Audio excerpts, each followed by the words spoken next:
Matter of fact, I'm still holding because I kept saying that, you know, when. It's on? Yes, it's rolling.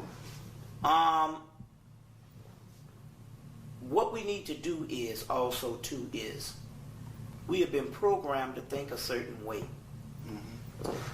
And I've been coming to New York for the longest now, and basically from LIB to BLS, and basically we say the same thing over and over and over again, but we don't push the mind to think of those things that in actuality that is your fears. And that's the real initiation. So I talk about the dark side, but they said ISIS, Aset says, no one has lifted my veil. What does she mean by that? She said you didn't lift the veil and all because you are so scared of some stuff. And my goodness, after all we have gone through, we don't have no reason being scared of no devil or whatever. I figure hell got to be a resort area in a damn jacuzzi compared to this bullshit. But then again, when you study the Greek word hyo and the Hebrew word, the Christian word hell, and the Hebrew word hail, it means physical earth. Helix or hell means the physical earth. The other word, the word Hebrew word comes from the word also the word Sheol, and the word Sheol is the word shell. And the shell, from shell you get hell, is the physical body. We live in hell, which means you're trapped in the physical body.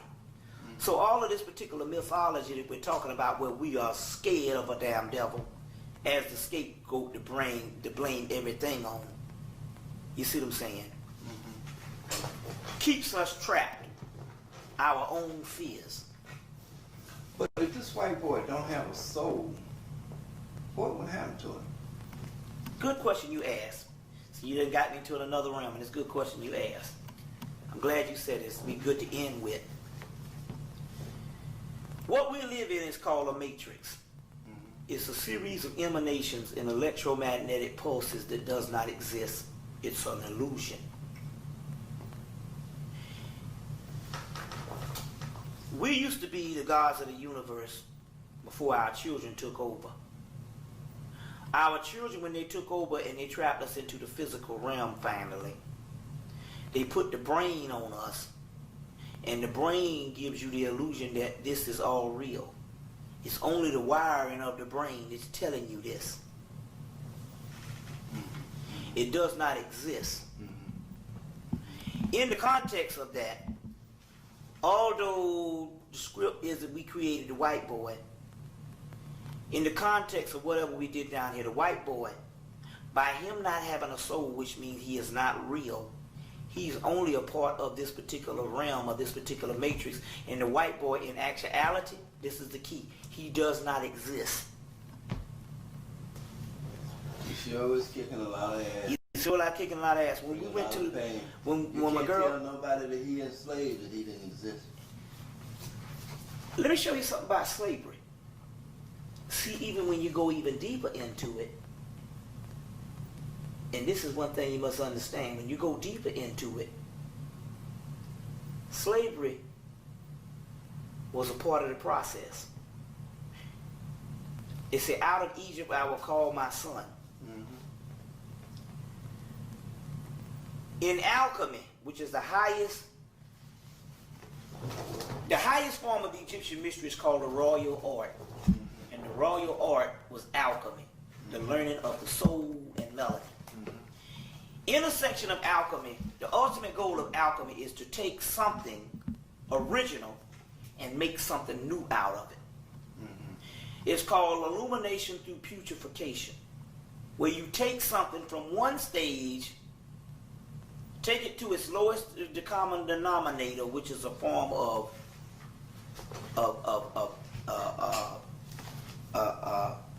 defecation, or whatever they call it. A putrefaction, a rot, and you make something new into it, a new specimen. In actuality, the slave took an African and made a new entity out of it, whereas whether you like it or not, you believe this or not, I'll tell you the truth. In the 20th century, from 1865 You say what the fuck you want, and them damn Africans can say what the fuck you want. We were the pinnacle that all the other African nations followed. You mean African American? The Africans in America. We are the most unique brand of Negro there is. And no matter how much they claim that we are savages and inferior that the white man put in their head, they follow us. And they follow us, and we are unique because we have gone through a process that makes us like nobody else. You see what I'm saying? We are unlike anybody else. We are even unlike the Caribbeans.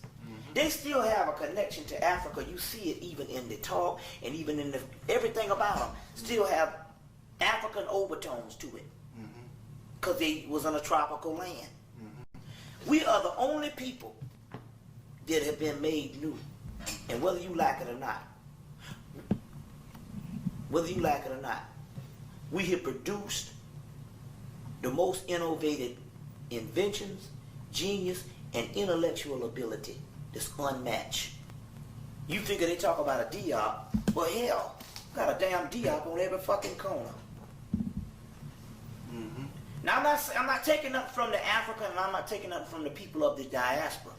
But what I'm trying to say is,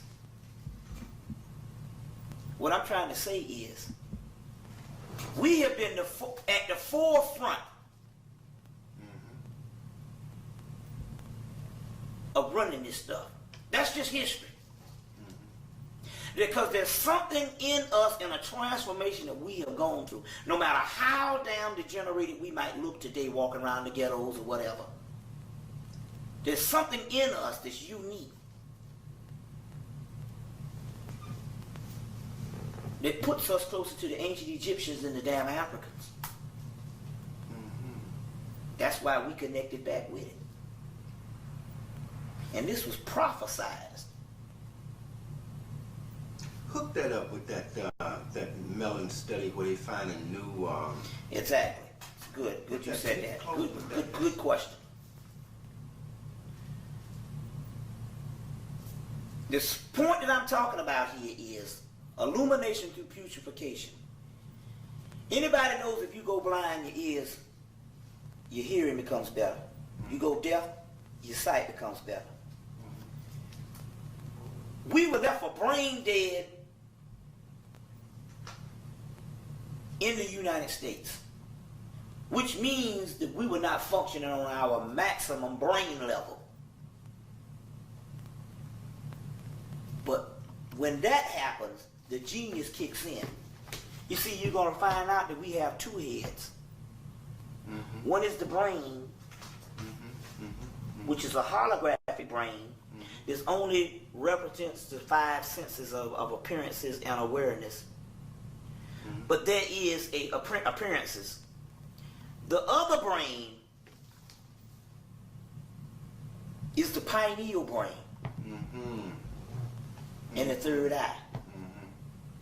As long as the physical brain, the one we have that we rely on every day, was functioning on a high level, the pineal brain at this particular time had gotten to a point that it was dormant. Only some people get a twinge of use from it. That's right. Now, as a result, because other aspects of us are shutting down and deteriorating, because we're not at the best thing that we were even after slavery. The other brain, just like the sight that would come on when the ears go, is now coming into focus. So because of the activity of the brain is shutting down at a rapid pace with black people in a racial senility, the other brain is going to override it. And that particular brain is the Godhead. So in order for the Godhead to come in, you have to tear down the old to make ready for the new. So you must understand the way science goes. If you have a light,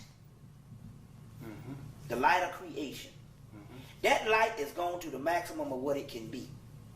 In order for you to get a new light, you have to have a degeneration